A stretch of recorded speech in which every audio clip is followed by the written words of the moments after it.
Karena tidak mungkin, dimanapun di dunia tidak mungkin memberantas mafia dengan undang-undang biasa. Karena siapa yang mau jadi saksi? Paling yang kena cuma level lapangan. Nah, karena Gubernur Anies ini pernah sekolah di Amerika, pasti tahu kenapa Amerika bisa menangani mafia. Karena ada yang namanya RICO Act, yaitu ya, Racketeering and Protection. Sekarang saya lagi coba meyakinkan Pak Mahfud, mudah-mudahan bisa jalan. Tapi kalau ini tidak terjadi, maka kita akan jadi Rusia. Ketika mafia sudah menguasai parlemen, selesai kita. Karena undang-undang itu dibuat oleh mafia. Karena itu saya bilang, kita bicara terus terang, siapapun yang berani maju presiden itu harus berhadapan dengan orang-orang yang mengatakan, gua loh yang ngumpulin duit buat biaya ini, nanti gua dapat apa. Itu pasti dilema kalau Bung Anies jadi presiden, gimana ngadepin yang begini. Pasti minta sesuatu, no free lunch.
Terima kasih Bung Refli Harun. Ini saya pertama kali harus minta maaf dulu nih sama Gubernur Anies ini. Karena terus terang saya hadir di sini nih, nomor satu alasannya bukan Pak Gubernur Anies. Ya, saya terus terang, tapi Bung Refli Harun. Karena Bung Refli Harun ini saya kenal dekat, kita jadi tim investigasi zaman MK ya. Orang yang sudah teruji berani dan independen dan tetap kritis. Tadinya jadi staf ahli di kantor, di Seknek, bayangin pusaran kekuasaan, dijadiin komisaris BUMN yang pasti Pak Said Didu tahulah berapa miliar tantiemnya tiap tahun. Tapi dia rela mengambil risiko tetap bersuara independen, dan saya kira kita harus beri tepuk tangan Bung Refli ya. Dan dia tetap berani ya, mungkin dianggap nyinyir, dianggap menyebalkan ya, karena terus bersuara hampir tiap hari dia memberikan suara kritis itu. Tapi menurut saya kalau ada orang yang betul-betul mencintai Presiden Jokowi, maka Refli Harun lah ini orangnya. Ya. Karena dia tidak ingin Presiden Jokowi tercatat sebagai presiden yang terburuk. Ya. Yang bukunya sudah dibaca oleh Gubernur Anies. Tidak menjadi presiden yang mengantarkan Indonesia menjadi ke arah the death of democracy. Ya, Bung Jumhur udah merasakan sekarang kan menuju ke arah sana. Walaupun syukur alhamdulillah sampai hari ini Bung Refli tetap bebas, itu juga menandakan belum segitu buruknya demokrasi di kita ya. Masih partly free, belum totally unfree ya.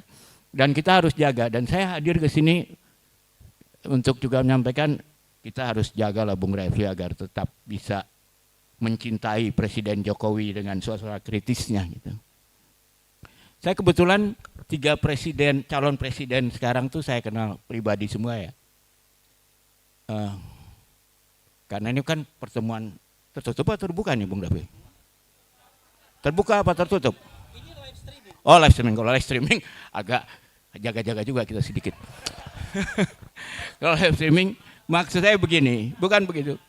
Saya juga karena ini nyata ya, ini fakta jadi aman lah. Gubernur Anies dengan itu pernah datang ke kantor saya mengantar sebagai tim advan calon Presiden Jokowi. Mungkin Bung Anies ingat nih di kantor Tempo. Waktu itu biasalah fotografer udah mau bikin foto Jokowi digotong rame-rame gitu.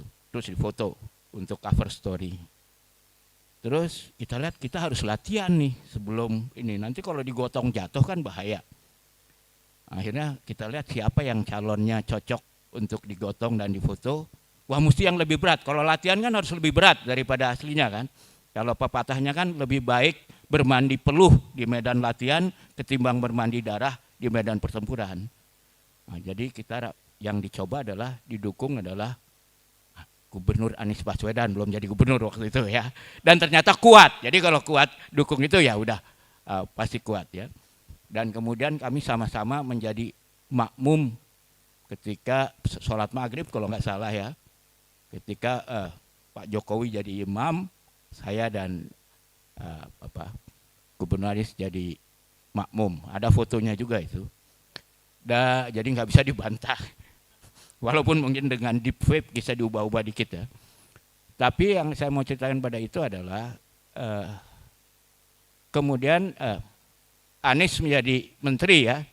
Kalau saya itu punya cerita selalu dekat dengan orang yang akan jadi presiden, terus di awal-awal presiden, terus makin lama makin tersisihkan karena kita tetap kritis, sementara penguasa pasti lama-lama dikelilingi oleh orang yang menjilat lah. Kalau itu nature bukan cuma Indonesia, jadi kita nggak usah malu, itu terjadi seluruh dunia, makanya dibilang power tend to corrupt ya, begitu. Kalau kita tiap hari, saya pun mungkin kalau tiap hari dikelilingi orang gitu lama-lama ya senang juga gitu ya. Karena tahu itu jadi saya menghindar. Nah untuk itu saya mau titip karena siapapun, kedua kenapa saya mau hadir di sini, karena menurut saya kita semua berkepentingan untuk memberikan penghormatan pada siapapun yang berani maju jadi Presiden Republik Indonesia tahun 2024. Karena kalau kita tidak mempunyai presiden yang baik, saya kira bahwa akan terjadi revolusi sosial di Indonesia itu cukup besar. Bukan hanya Indonesia ya. Jadi saya mungkin Bung Said Didu udah baca itu laporan FAO menjelang sekitar waktu pandemi. Jadi FAO ini bilang kita itu menghadapi masalah berbagai krisis, termasuk ada long El Nino, ya akan musim kemarau yang panjang, akan terjadi inflasi, apalagi sekarang ada perang Ukraina, dan ada gejala krisis moneter di bank-bank di Amerika ini udah gemeteran semua. Dan kalau kita lihat ke tahun 98, itu kan beberapa tahun sebelumnya terjadi krisis. Di Amerika, Eropa baru terjadi di kita berapa tahun. Walaupun ketika itu terjadi di Amerika dan di Eropa, kita semua bilang, oh Indonesia good, bagus. Gitu. Nah FAO bilang pada tahun 2008, akibat krisis itu, dan juga musim kemarau yang panjang, itu sekitar 40 negara kacau. Ya kita tahulah kemudian terjadi Arab Spring juga. Nah Indonesia ini walaupun tidak masuk yang risikonya paling tinggi, tapi termasuk dalam list negara yang potensi untuk terjadi itu ya sekitar 2024 tuh cukup besar. Karena El Nino ini, kalau kita ada El Nino musim kemarau pasti ada kebakaran hutan, ada inflasi. Dan yang kedua jangan salah, ada yang namanya artificial intelligence, ada yang namanya industri 4.0, artinya jutaan pekerjaan akan hilang. Nah, jadi harga-harga naik, joblessness naik, dan jangan lupa sekarang kalau menurut asosiasinya ada 4 juta pengemudi ojol. Ya. Kalau mereka tidak dilengkapi dengan universal basic income, semua kita ini menjadi pengendara ojol tuh makin lama makin kompetitif. Dalam satu waktu kalau tidak dilakukan sesuatu, ini bisa jadi sumber keresahan baru. Kalau di zaman waktu saya kecil, kalau ada kerusuhan itu tukang becak yang mulai bakar. Kalau sekarang kalau kita nggak hati-hati, ini yang akan. Dan mereka cepat bergeraknya itu. 10.000 orang bisa bergerak kemana-mana. Jadi tidak gampang mengamankan mereka. Jadi jangan sampai mereka marah. Sangat berbahaya kalau mereka sampai merasa. Dan mereka sebetulnya nggak perlu, bukan tipe orang yang gampang marah. Karena orang yang jadi mode ojol itu orang yang pengen dapat uang halal dengan kerja keras. Kalau sampai mereka marah itu pasti yang salah yang dimarahin. Ya, jadi ini saya titip ini siapapun yang mau jadi presiden. Apalagi kita lihat GoTo ini sekarang sudah IPO, sahamnya sekarang kurang dari separuh. Dan sekarang mencari dana untuk mendukung industri digital itu makin sulit. Dan sebetulnya kalau udah saham turun separuh itu udah meltdown. Ya. Kalau mereka udah too big to fail. Kalau enggak ini 4 juta orang ini mau dikemanain tiba-tiba ini. Ya. Jadi ini warning sign buat kita ya. Kalau harga naik, pekerjaan hilang dan sebagainya. Karena itu saya sangat hormat Gubernur Anies mau mencalonkan diri maju karena ini karena beliau seorang ustadz juga, ini seperti orang yang dapat cerita dari Nabi Yusuf ya. 7 tahun musim hujan, 7 tahun kemarau. Kita ini menuju kemarau dulu. 2024 itu tahun kemarau kita, bukan musim panen kita ya. Jadi ini sangat berbeda. Dan kedua, nah ini saya dengan Bung Refli pasti sama nih. Saya ini udah 13 tahun lebih berusaha meyakinkan pemerintah, DPR dan sebagainya untuk membuat undang-undang khusus anti mafia, ya, organized crime. Karena tidak mungkin dimanapun di dunia tidak mungkin memberantas mafia dengan undang-undang biasa. Karena siapa yang mau jadi saksi? Paling yang kena cuma level lapangan. Nah karena Gubernur Anies ini pernah sekolah di Amerika, pasti tahu kenapa Amerika bisa menangani mafia. Karena ada yang namanya RICO Act, yaitu ya, Racketeering and Protection. RICO Law itu idenya sederhana. Undang-undang menyatakan ada 10 jenis kegiatan pidana yang kalau satu entitas dalam 10 tahun terlibat minimal 2 kali, majelis hakim dengan bukti-bukti sampingan yang lain bisa menetapkan organisasi ini mafia. Dan semua yang terlibat di dalam organisasi itu atau entitas itu otomatis terbukti bersalah sebagai mafia. Terakhir satu kantor polisi di Texas itu dinyatakan sebagai mafia, ditangkap. Ya.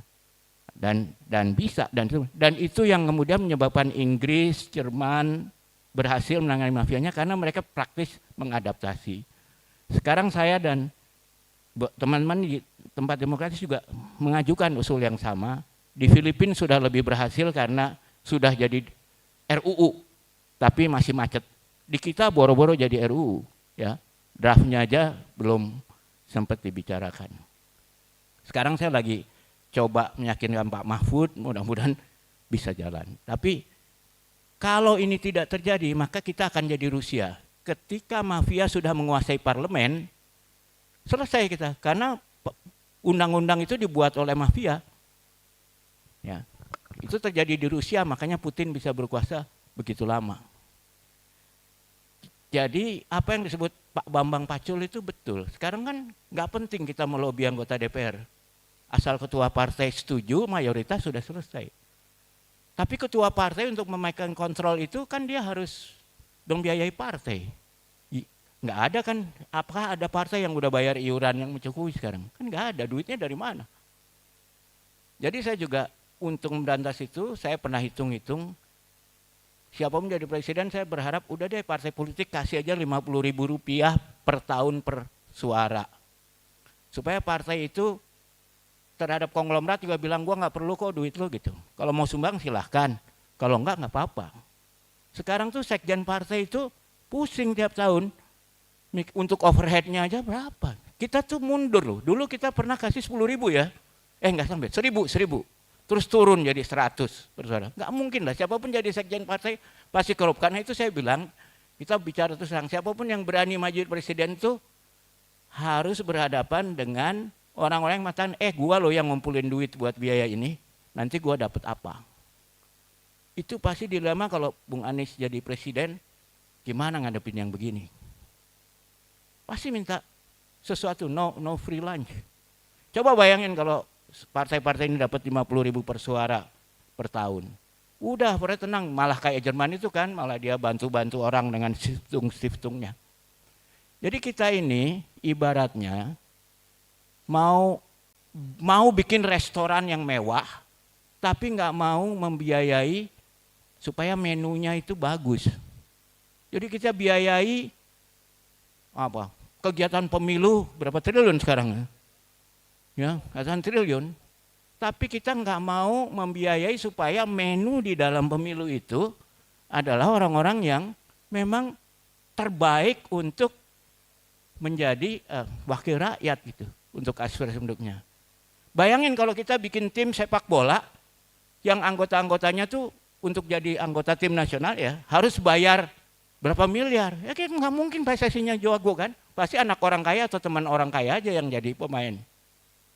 Nah, jadi yang terakhir ya saya kira sekali lagi saya terima kasih Anda bersedia maju di masa yang sulit dan mudah-mudahan tidak bosan-bosan untuk mendengarkan kritik-kritik karena saya yakin Bung Refli ini kalaupun Anda jadi presiden dia akan tetap kritis. Walaupun dijadiin menteri gitu dia akan jadi kritis juga dan kita jaga juga supaya Bung Refli tetap kritis karena cintanya kepada demokrasi Indonesia. Terima kasih.